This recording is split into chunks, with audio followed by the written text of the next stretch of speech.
In the last episode, we took a deep dive into the noise-canceling performance of 7 true wireless earbuds from various smartphone brands. This time, in part 2 of our true wireless earbuds review, we're focusing on sound quality. Besides the 7 models we featured last time, Samsung launched the Galaxy Buds 3 Pro during this period, so we've included it as well. That makes a total of 8 true wireless earbuds. For the sound quality test, we used the B&K 5128C head and torso simulator. Compared to older models like the 4128 and 4195, which meet the IEC 60318-4 standards, this simulator is designed with a more realistic ear canal based on real human data. This makes it much more accurate and reliable when testing true wireless earbuds, especially since most are designed for a shallow in-ear fit, particularly the results for the high-frequency range. However, there's a drawback when measuring shallow in-ear earbuds. If the earbuds don't go in deep enough to pass the boundary between the silicone and resin, the frequency response curve will show a wide dip around 430 Hz.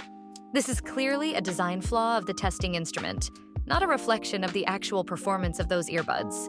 Some earbuds, like the AirPods Pro 2, can fully compensate for this issue using their feedback microphone, but many others can't.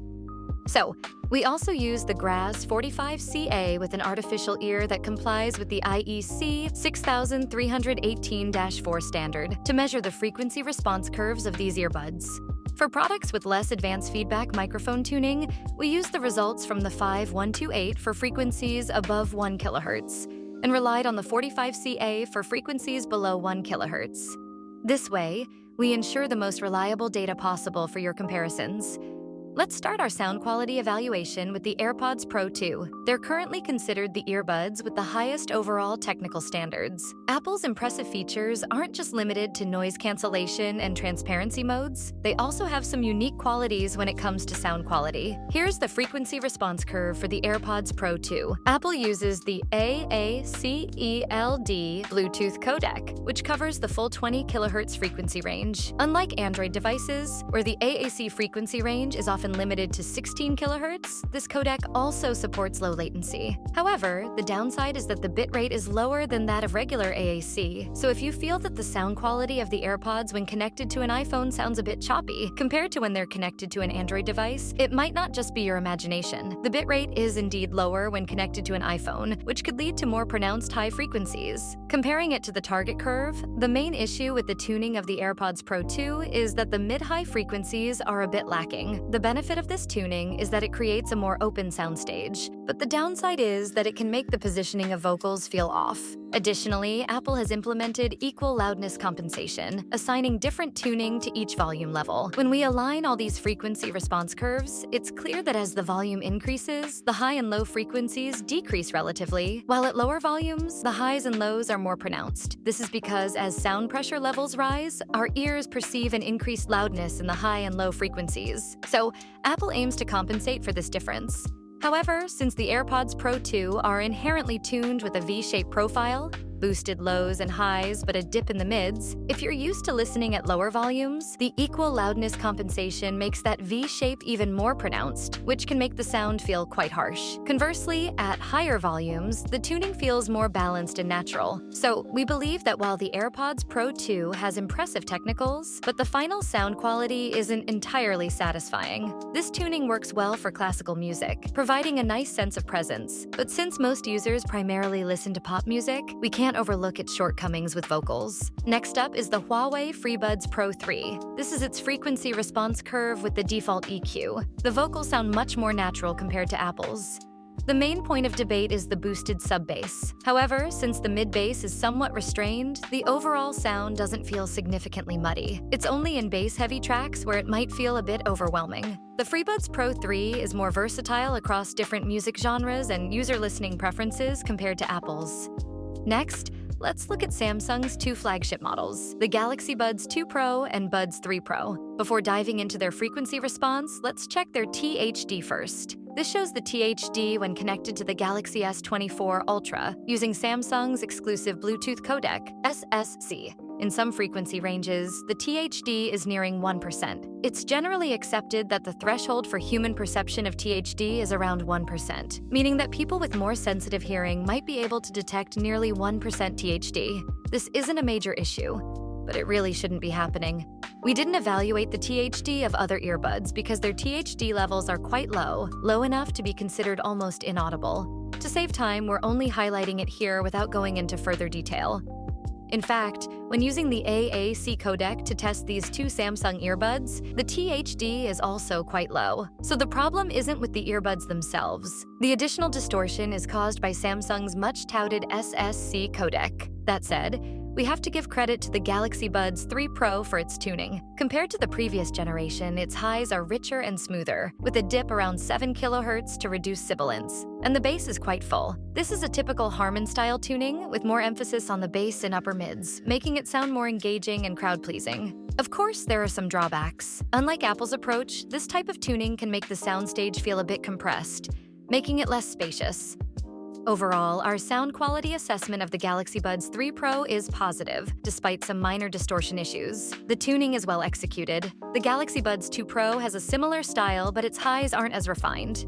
Next up is the Oppo Enco X2. It has a similar issue to Apple, with a lack of mid-high frequencies. As a result, its sound can also feel a bit harsh, and the vocal quality is less than ideal. Interestingly, the Joe Hisaishi Master Tuning, which is one of its selling points, actually sounds more balanced than the default pure sound mode, so we can't really blame Joe Hisaishi for the tuning issues. In contrast, the vocals on the OnePlus Buds Pro 2 are noticeably better, and the Hans Zimmer Master Tuning sounds more natural compared to the default. Clearly, the maestros know what they're doing. If you're torn between these two Oppo-related products, we'd recommend the OnePlus.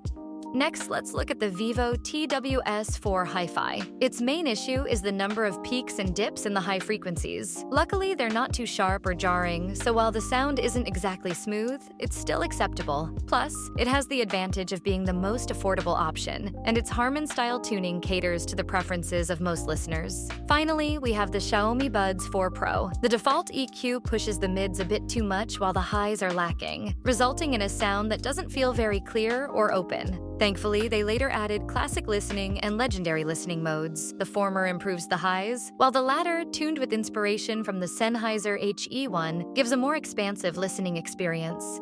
In addition to our evaluation based on the test data, ReaLab has also used the 5128 to record some listening samples for these earbuds.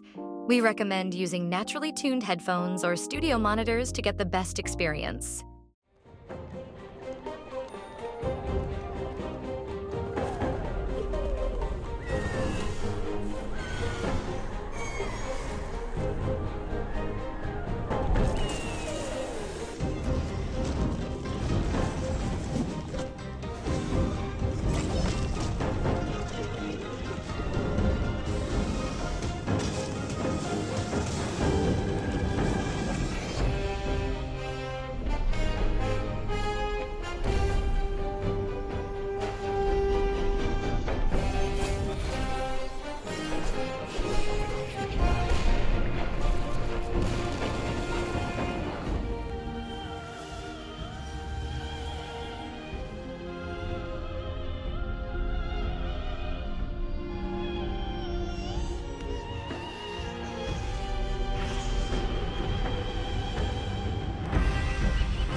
So, after listening to all of these earbuds, which one is your favorite?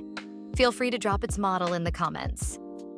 ReaLab's approach to evaluating tuning is to aim for products that maintain a natural, high-fidelity sound while also moderately catering to mainstream preferences. If you're looking to choose the best-sounding product among these 8 true wireless earbuds, we highly recommend considering the Huawei FreeBuds Pro 3 and the Samsung Galaxy Buds 3 Pro, as both deliver top-notch audio performance in this category. If you're also looking for a bit more bang for your buck, the Galaxy Buds 3 Pro has just launched and is priced on the higher side. It might be wise to wait for a while. Currently, the FreeBuds Pro 3 offers a more affordable price point. And that wraps up our review of flagship true wireless earbuds from mobile brands for now. Oppo and Xiaomi are likely to release new products soon, and we'll be conducting detailed tests once they do. If you found our content useful, don't forget to show some love with a like, share, and subscribe. ReaLab will create more content about audio products, and we'll see you next time.